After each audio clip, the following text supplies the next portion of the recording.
Siamo a Falcade, siamo nel Bosco degli Artisti, dove il 10 agosto alle 11:30 porteremo un'orchestra, l'Orchestra Ritmico-Sinfonica Italiana, 54 elementi e i ragazzi di Art Voice Academy per un grande concerto, il concerto La mia terra, un concerto ideato per la montagna veneta. Musica, solidarietà e cultura sono le parole chiave del progetto musicale del direttore d'orchestra trevigiano Diego Basso, ideato per sostenere le montagne e le popolazioni colpite dalla tempesta Vaia dello scorso ottobre, che ha causato danni per 1,5 miliardi di euro e più di 400 persone evacuate. Questi alberi sono alberi che sono stati distrutti da questa tempesta, la tempesta perfetta è stata nominata, però noi vogliamo accarezzarli, vogliamo stare con loro. E da qui nascerà la musica, nascerà la nuova energia, nascerà nuova vita. Una nuova vita dunque quella che si prospetta per le montagne bellunesi, esaltati dai suoni e dalle voci che proprio domenica risuoneranno sul palcoscenico naturale del Bosco degli Artisti.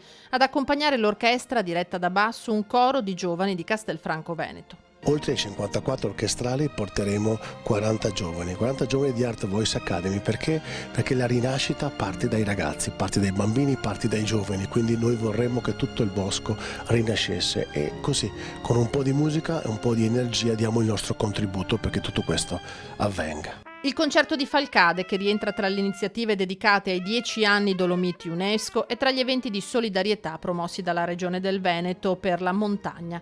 Il ricavato verrà versato nel conto corrente aperto proprio dalla Regione a poche settimane dal disastro. Un viaggio musicale, come lo stesso Basso lo definisce, iniziato con un altro concerto lo scorso 23 marzo al Teatro Comunale Mario del Monaco di Treviso, ora entrato nel circuito dello Stabile del Veneto, e che non poteva non concludersi a Falcade, termina il direttore, tra le montagne che hanno la musica dentro.